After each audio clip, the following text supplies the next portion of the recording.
Good morning, Anne. Good morning, James. And good morning, everybody. And thank you for tuning in again. So here we are, Sunday morning, and this is our awkward introduction as always. So for about the first minute or so, we're never quite sure what to say, which I know sounds peculiar, but we're never quite sure what to say in terms of how we start it, other than to say thank you, genuinely thank you for tuning in. Honestly, thank you for all of the wonderful feedback, constructive ideas that have been put forward, and for your engagement and enthusiasm, to be honest with you. So please keep those questions, suggestions, engagement flowing. And if you're interested, and it appears that you are, we will keep putting these podcasts together and organically we'll take it from there. We really are beginners at this. So this is our third attempt at this. We're sat around a table with a microphone between us, setting sail without any particular plan for about half an hour or so. We'll have a conversation. Hopefully you find it of interest again, and we'll take it from there.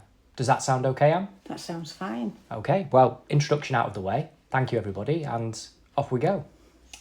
Well, I've been sweeping up leaves, and I'm sure many of you are looking in your gardens and thinking, oh, this is the time of year where all of these leaves keep falling. Why do they keep falling? And it's made me think, why do they fall at this time of the year? We have seasons, and this is the season for the leaves to fall off the trees. And my thought, which is a mad one, and it is a mad one, I think, is I wonder if the tree knows it's shedding its leaves, as nature is so wonderful. Do you think a tree... I'll change that, because I know that if I break a twig on a tree and I just bend it and try to snap it, I feel pain with it. I know this is a mad idea, but it's my mad idea. And I feel pain. But if I cut it with secateurs and it's quick, I feel better. So what I'm asking is, I know trees communicate, but I wonder if they know they have seasons like we do. You're asking myself? I'm asking you, yes. Wow. Putting you in the spot, to be honest. That's fascinating. It's an interesting point of departure for our conversation. I wasn't expecting it at all. So you're saying that you have an empathy, a literal feel with the trees. So you can you feel what the tree feels. Absolutely. Wow, that's interesting. Trees are fabulous. To my knowledge, I'm no particular expert or authority in trees as such. So I'll just share my initial thoughts and feelings. Yes, trees are far more nuanced, complex, magnificent, alive than we imagine them to be. They are conscious, and it's clear and obvious to say, to me anyway, and I'm sure to everybody listening, it's an obvious thing to say that different to a human being, which is such an obvious thing to say, but we have such a symbiotic relationship with trees. We have such a symbiotic relationship, and I wonder maybe on another level, a deeper level, that's your interest in the question, raising the question to do with trees. And it's obvious again to say, but trees are one of the main drivers, one of the main factories, one of the main outputs of the source of oxygen that keeps the human race in the vessel of humanity, a human body, alive. And they give life. They give oxygen. So they're we need for life. Yeah, so they're a contributor for the continuation of humanity, and humanity reproduce in terms of expel and breathe out. That's carbon dioxide. So we have a symbiotic relationship that trees feed on humans and humans feed on trees in terms of what's the energy output. Now, obviously, the needs of a tree and the needs of a human are different. Human beings are far more complex creatures in terms of their needs and complexity of needs on different levels of being. And a tree is complex, but not as complex as a human being. But however, their needs are met by each other. Now, human beings have other means of drawing upon oxygen, seaweed under the sea, for instance.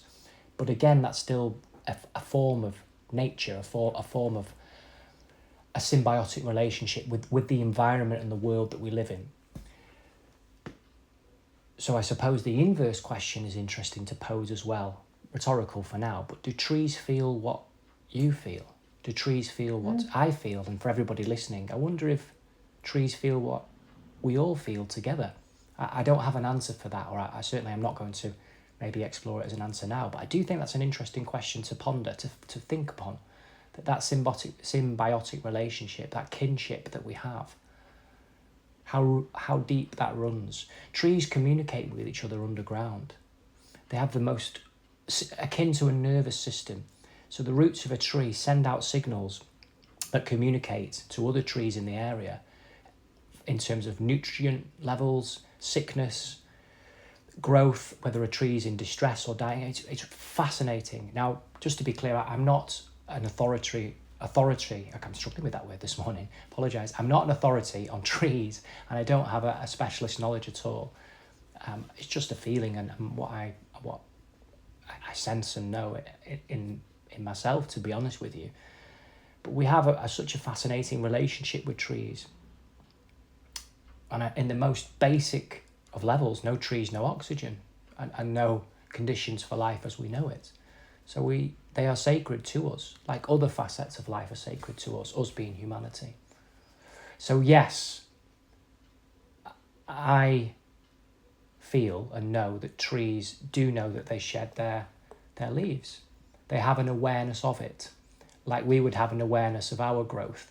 We don't necessarily have a full comprehension of our processes of growth and change, but we have an awareness of it and we can witness it with each other. Trees are a different level of consciousness and have a totally different way of being, and it's incomprehensible really to us because we have a human experience and we would humanize any other experience of any other creature or being or nature or anything like that. So we have seasons. Or women have seasons. It's often poetically put forward that the human race and the human life is seasonal. So, I mean, it's famous with different stories and authors and poems as a poetic arc of life, that the life of a human being moves through seasons. Or we often will use seasons, so spring, summer, autumn, winter, to map out a journey in terms of maybe a relationship or a career journey or the fullness of a life or the shortness of a life, dependent upon how relatively long it is. So we do use that as a spectrum of conceptualizing a journey of change, a growth pattern, a process. We do use that. So we are drawing upon nature as our spectrum and seeing a direct relationship with what's happening outside of us to what we experience inside of us. Does that make sense? It makes perfect sense. I'm not sure to myself it makes sense. I'm hoping it does to everybody listening, and you, Anne, as well, of course. Of course it does. The reason that I think when I was sweeping the leaves that I was thinking about this was I'd had a conversation with a young lady, a 14-year-old, excuse me, who was in the moment when I was speaking to her, was upset. And I didn't know why. I just found her upset, and she was crying. And she said to me, I keep crying, and I don't like keep crying. Why do I keep crying? And I could remember being 14 myself, and that the world was so hard at 14 because I wasn't grown up, and everybody was telling me I wasn't a little girl either. And talking to this young lady made me realise that as young children who are having many problems now, these 13, 14, 15-year-olds, they're mixed up. They're mixed up like the seasons and like the trees. We have so much to communicate with, and yet we don't seem to be tapping into natural nature itself, or giving these children understandings that it's natural to be able to go through periods where we want to cry. Yes. As adults, we do that. Yeah, absolutely. To feel emotions. I hope this is in alignment with what you're saying, Anne. I feel it is. That we have an odd relationship with emotions, that you're right, we're not quite sure what to do with them, and particularly from a male perspective, but also I think just from a human perspective, particularly in modern society, it feels like that we see them as an inconvenience and something that needs to be remedied or fixed or overcome, rather than an experience to go through. Something that just is. And can it be? We don't see. Although some of us probably do see it like this and hope that we could do something about it. But when it's raining, we don't think we should fix the sky. And if it's sunny, we don't think that, somehow that we should amend the sky. I know that's a different question in different areas, but we see the changing of weather and the changing of seasons as in a wider context as part of a natural process of life, part of the ebb and flow of nature. But we are always, or I feel most of the time, that the human race we're always putting nature outside of ourselves, and that we don't have a relationship with nature inside of ourselves. So we don't think nature exists inside of us. So our feelings and our internal subjective experiences are very rarely acknowledged or spoken about, framed within the idea of nature, like that it's natural. I feel that's what you're talking about. Like it would be unnatural, and particularly for a young man, no more or less than any female, equally valid. But from my experience and growing up, and I'm sure lots of males can relate to this, it being challenging from a male perspective to show emotion and for that to be acceptable, particularly emotions like vulnerability and fear and a healthy expression of being able to cry or to ask for help or anything that could be perceived, particularly by other males, but society as a whole as weak or emasculine in some way, as in it being less than. And that's something that I think still exists today. And that's a challenge. It's a real challenge, and it is a deep shame that it affects, you're right, so many young women, so many young men, and to be honest, all of us to some extent, that we don't really have a healthy relationship on a whole basis with our emotions and with the expression of our emotions. Obviously, people listening, all individuals, and I'm sure lots of people do have a healthy relationship with it. But as a general pattern, that seems to be the case. And you're right, particularly with young people now, that are increasingly becoming ever more mixed up. Seemingly so. I mean, how do you feel? For me, it's a fine line, particularly with these young people, Yes. who are, they're neither or, are they? And I'm not talking anything about gender now at all. But in our heads, when we're 14, we're neither or. We don't know whether we're coming or going sometimes. And I know I'm talking again about books because I do think they're important. Yes. But I've just started a new book, and the beginning of this book is going to go, it's 881 pages, so I don't know how long it will take me to read it. It's another Ken Follett book. But the thing is, when it starts with a 13-year-old boy who is going down the mine. Right, okay. And this 13-year-old boy on his first day, and this is I think it's about 1904 or something like that. And he's going down this mine where you can imagine, all of you who are listening can imagine, getting in that lift, which is just a wooden box, and Yes. being dropped down, literally dropped down. You drop down with Is this in the United Kingdom? Yes, this is in the United Kingdom, yes. Yes. And as it drops, they feel the drop. Well, Yeah. the miners are used to it, they get used to it, but you've got two 13-year-old boys who are in this. Yes. And in those days, they had rites of passage. Yes. And for a long time, they don't do it now, but in most, we don't have the industry anymore, but in most industries, there were rites of passage that you had to go through as young people when you started work. And people now would say it's bullying. But what happened to this young man was, he was over-bullied as it happens, but I'm not talking about that. But the boys themselves were given lamps. They all had to have lamps, and these lamps had to have certain fuel in them. They all didn't have the same fuel because of all different gases in mines. Because I didn't even realise there were different gases in different parts of No, I coal didn't either. mines. Interesting.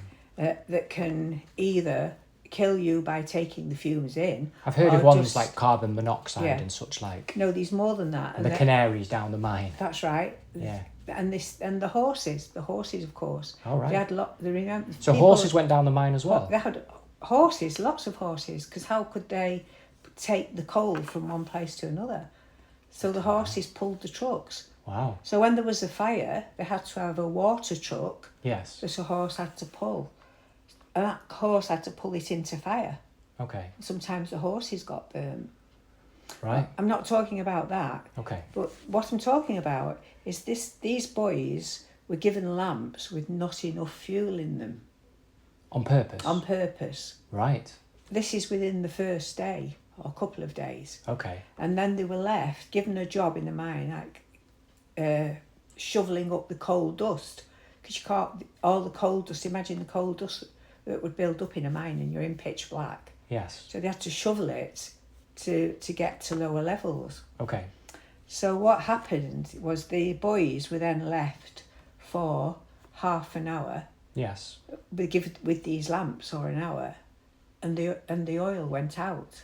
Okay. So they were left on their own in pitch black. On purpose? On purpose. And obviously very, very frightened. Very, very frightened. And I'm reading this and thinking, this is awful, because it was longer than that. One boy was left for hours. But then I had to think about it. Like we don't often think about things, do we? We listen, but we don't think, what does it mean to me? And it made me realise that sometimes maybe that's for a reason, because I thought to myself then, well, say suddenly in a catastrophe, the mine goes pitch black, those boys would have had no experience of it. Yes. So in a way, it got rid of the fear. Right, okay. So sometimes what I'm asking you is, do you think that we have to go through traumatic situations to help us for the future? Right, okay. Well, that was fascinating. It was genuinely fascinating. It really was. So this is based around another Ken Follett. Yes. Enormous book that you've Enormous got. book, yes. Yeah, that is. You painted the picture very well of life down the mines. And young boys who are deliberately given less fuel for their lamps, so Yes. they would have to be exposed to darkness and what yeah. that would be like. And you think maybe that was done on purpose, in a sense, to prepare them, toughen them up, create a level of resilience. Is that your line of thought? Yes. The same as when I worked in a factory once, Yes. young lads were told to go for a long stand to the warehouse, and they could be stuck there for hours, some of them, because they didn't twig. Yeah. But that again was teaching them to be able to laugh at themselves and at the men. Yes, almost like a rite of passage, a coming of age, an initiation. Yes. That skirts the line of potential bullying Yes. and manipulation that is not fair. Yes. Bullying, basically, workplace bullying. But does it help us in the long run? I don't know. That's an interesting question, to be honest with you. I don't know if there's a definitive answer to that. I think it's nuanced. My instinct is I don't feel bullying ever helps anybody ever. But I do think being given responsibility does. And also learning to laugh at ourselves and building healthy resilience and having a healthy attitude to challenge and having a mindset and an attitude of resilience, in that you are prepared to fail forwards, you're prepared to give things a go, you're prepared to ask for help, and you're prepared to learn as you go and grow and not give up. That map, in terms of a constellation of attitude, is healthy to me, or healthier than a brittle, regressing, folding, giving up attitude, generally speaking. I mean, obviously there are situations when both are applicable and each could be wise. I don't think bullying in any guise is healthy at all. I don't think it is. But we've got to be careful in terms of crying wolf sometimes, in terms of what we say is potentially unfair and what is a part of life. And I don't think we're going to be able to define that clearly this morning. I think it is a nuanced, sensitive area that taps into something in all of us that leans towards resilience, but we also have a deeply sensitive part of ourselves, and everybody listen will have this, where we've had experiences that have felt deeply unfair and unnecessary, and we just know it. But I do think you're right, that we're losing our sense of humour, and we're losing our ability to laugh at ourselves, and we're losing our ability to laugh as a form of resilience, using humour as a form of medicine, really, so that in times of trauma, in times of real difficulty, adversity, both on an individual and communal level, that humour is a part of our natural safety valve, part of our natural healthy process of how we deal with life's difficulties and challenges, and how we keep our disposition, how we keep our how we keep our daily lives moving forward with a momentum that's healthy and good for the most part. And humour has always been part of the fabric of life in that. And it's also one of our spontaneous, imaginative, creative, witty, powerfully human qualities that, again, cannot be replicated through any medium of technology and AI. That humour is intrinsic to the human condition, and it's born out of our suffering, it's born out of our adversity, it's born out of our struggle. That it's one of these beautiful flowers that's grown from often the most traumatic and difficult situations, and we all have a level of understanding about that. I know that to be true, and I'm sure everybody listening has an understanding. It's not the only truth, and it's not the only part of our experience that's important. Many parts of our experience are important, but humour's so important. And you're right, for our coming of age and the transition, it is such a difficult transition from child to adult. Yes. It is such a challenging transition, it really is.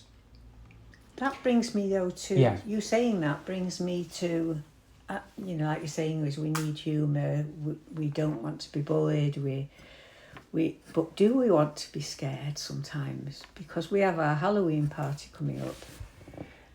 Yes, we do. I don't know what day. That was a very neat, smooth segue, Anne. I don't have any idea where I'm you going. Look so smooth as you linked those two topics and themes together brilliantly there, like a pro, Anne. We're 3 episodes in, and you are teaching me with your mastery of how to hold the art of a conversation. I love that. I genuinely did not know that was coming. I hope you believe me, but I genuinely didn't. Well done, Anne. That was brilliant.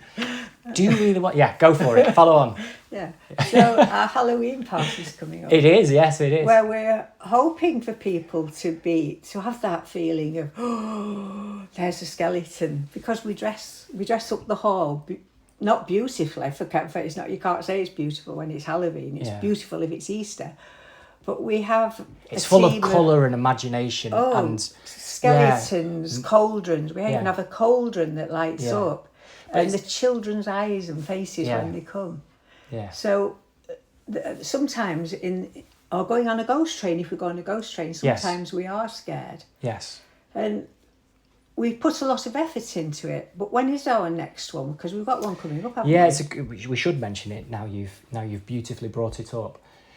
So the next community event is our Halloween event. This is for obviously Halloween. It's on Saturday, the 26th of October, and the venue is Sale West Community Centre in Manchester.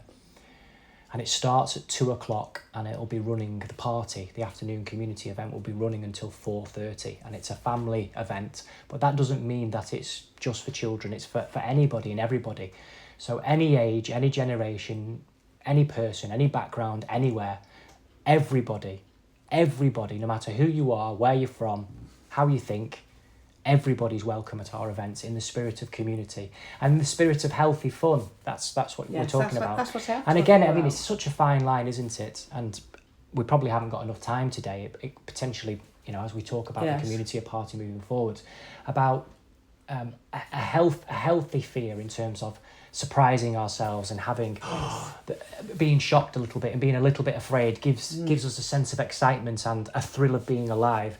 That one of the distinguishing factors that I think is important, that it very much is a family event, that There isn't any pleasure taken from any pain or grotesqueness. It's not that kind of fear or Halloween. It's the healthy side of exploring the mischievous, fun part of our human condition and part of our imagination. And obviously, like all facets of imagination, it can get completely out of control in different areas. And we're not putting anything on like that in terms of anything dark and macabre and sadistic in any way. It really is family fun, friendly, healthy fun, imagination alive, vivid colours, activities, games, face painting, music, dancing, fancy dress, laughter, the thrill of bringing life and character and spontaneity and communal activity and the dynamics of friends and new friends and old friends and young and old, everybody coming together in a cohesive, organic togetherness, a real sense of community, a real sense of love and action. I'm biased, obviously. Well, I am biased because I'm passionate about it and I'm passionate about our events. But it really is something that is a privilege and a pleasure and a real thrill to be a part of. I'm always taken aback by how people coming together is so moving. Just ordinary humans in an extraordinary way. I agree, because this is one of the most popular that we do. So could you please tell them where to find the page where we put all our information on? Because I don't think we've ever given the Stride for Truth page. Okay, yeah. So literally over the next coming days. So some of you might get there before me. So bear with me. So this weekend, I've just put together the flyers for the Halloween event. They haven't arrived yet. They're in transit. So shortly, flyers will be out for the community events at Halloween. And in the next few days, the event will be posted on our website and on our socials. And there will be very shortly, a ticket link to Eventbrite to be able to purchase tickets. So I'll give you the information, but if you're going there immediately, you might beat me to it. So bear with me. So the website address, and this is for all information to do with any of our community events or anything that's going on. If you want to just have a look at what we've done and what we're doing, please feel free to have a look. So it's www.stridefortruth.com, and our Facebook page is Stride for Truth. The Instagram page is Stride for Truth, and this podcast series is going out on YouTube as well. Vibes on Sunday, and we'll have a conversation about that again when we talk about, we had a funny conversation. So thank you, Leslie, for your suggestion. I'm sure we'll be able to incorporate it in some way. So Leslie's somebody who I had a conversation with and said something very funny. So we'll pick up upon that next time, maybe, Anne, and we can share that with everybody else. I hope Leslie's not cringing too much. So yes, it's free for children. Under 16s, it's free to come to our community events, which I think is absolutely wonderful, and it's 100% what we want to do. And it's £5 for over 16s, which is as fair as fair can be. Free drinks. Free drinks and coffees for adults or carers or any guardians at all. It's a cash-only event, but everything is absolutely reasonable as we could possibly make it. And there is a lot to do. So I'm sure a number of you have come before, and if you haven't come before, I'm sure you're interested to come along to our event. And I sincerely, genuinely, really hope that you do come along to it, because it's going to be magical. It's going to be spookily, spectacularly brilliant. And we all get dressed up as well. Everybody involved, so that the whole CIC team of volunteers, so a community interest company, we're all volunteers, we're all working for the community, and we're all putting our heart and soul into this, volunteering our time, our energy, our skills, our talent. So there's a group of people that make the room look absolutely magically spectacular. People bake, people paint faces, we put music together, games, activities, arts and crafts. I mean, it's a real community effort, and people pour their heart and soul into this, and the love and the enthusiasm, it just reverberates around the room. So if you'd like to come, please come along. So there will be tickets available on the day. There will be tickets available on Eventbrite beforehand. Give me a couple of days to make sure it's all online if you beat me to it, but the flyers will be out soon as well. So I think we'll have to leave it there, Anne. I know that's hopefully not as abrupt ending as last time. I know a number of you mentioned that. So we'll finish up there. And as always, next week, all being well, if this is well received, we'll keep moving forward and record a fourth one. Thank you so much, everybody, for tuning in. Have a wonderful rest of the weekend and look forward to being with you again very, very soon. See you next week. Bye-bye.